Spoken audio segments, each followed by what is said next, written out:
Baghdad. Reuters. Prime Minister Haider alAbadi declared final victory over Islamic State on Saturday after Iraqi forces drove its last remnants from the country, 3 years after the militant group captured about a third of Iraq's territory. The announcement comes 2 days after the Russian military announced the defeat of the militants in neighboring Syria, where Moscow is backing Syrian government forces. Iraqi forces recaptured the last areas still under Islamic State control along the border with Syria, the military said. Honorable Iraqis, your land has been completely liberated. The dream of liberation is now a reality, Abadi said in a televised address. He was speaking with 5 Iraqi flags and dozens of servicemen from different branches behind him.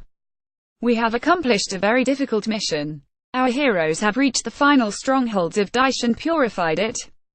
The Iraqi flag flies high today over all Iraqi lands. Daesh is an Arabic acronym for Islamic State, also known as ISIS.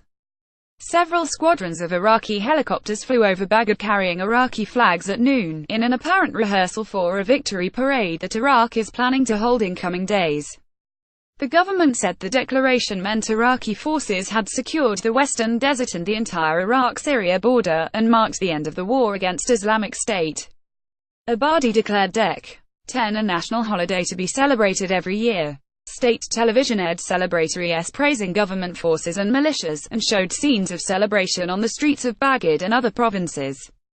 The US-led coalition that has been supporting the Iraqi forces against Islamic State welcomed the news, as did Brett McGurk, the US special presidential envoy to the coalition.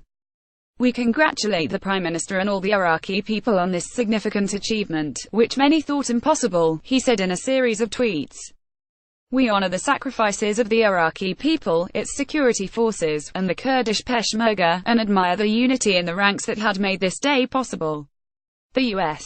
State Department also issued a statement of congratulation. Eternal enemy, Mosul, the group's de facto capital in Iraq, fell in July after a grueling 9-month campaign backed by a US-led coalition that saw much of the northern Iraqi city destroyed. Islamic State's Syrian capital Raqqa also fell to a U.S.-backed Kurdish-led coalition in September. File photo. A member of Iraqi Federal Police waves an Iraqi flag as they celebrate victory of military operations against the Islamic State militants in West Mosul, Iraq, July 2, 2017. Reuters. Castro file photo. The forces fighting Islamic State in Iraq and Syria now expect a new phase of guerrilla warfare, a tactic the militants have already shown themselves capable of. Abadi said Iraq had entered the post-victory over Daesh phase, and must be prepared for future threats.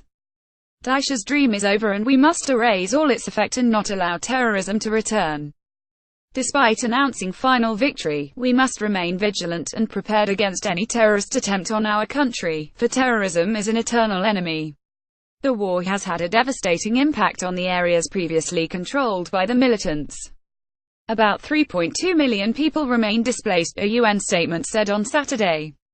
Islamic State leader Abu Bakr al-Baghdadi, who in 2014 declared in Mosul the founding of a new Islamic caliphate in Iraq and Syria, released an audio recording on Sept. 28 indicating he was alive following several reports of his death. He urged his followers to keep up the fight despite setbacks. Baghdadi is believed to be hiding in the stretch of desert in the border area. His followers imposed a reign of terror on the populations they controlled, alienating even many of those Sunni Muslims who had supported the group as allies against the heavy-handed rule of the Shiite majority-owned government of the time. The militants took thousands of women from the Yazidi minority, which lives in a mountain west of Mosul, as slaves and killed the men.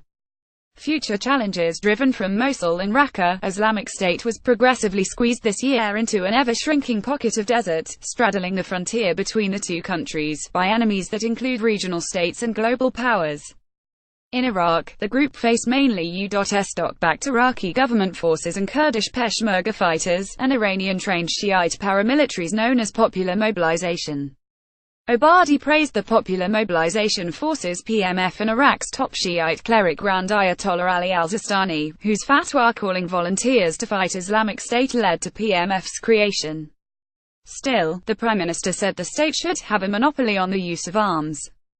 Disarming the PMF is seen as Abadi's most difficult test after Islamic State's defeat. Weapons should only be in the state's hands. The rule of law and respect for it are the way to build the state and achieve justice, equality, and stability, he said. Abadi called for unity, which he said was the main reason for the victory, a reference to the contribution of different communities, including Sunni tribal fighters. However, Iraq faces a fresh internal conflict after it retaliated economically and militarily against the semi-autonomous Kurdistan regional government for holding a referendum on independence despite Baghdad's opposition. The joy of victory is complete with Iraq's unity after it was on the verge of division. The unity of Iraq and its people is the most important and greatest accomplishment, he said. Reporting by Marshmate Ellie and Ahmed Abalanin, editing by Gareth Jones and Edmund Blair. Standards to Thomson Reuters Trust Principles.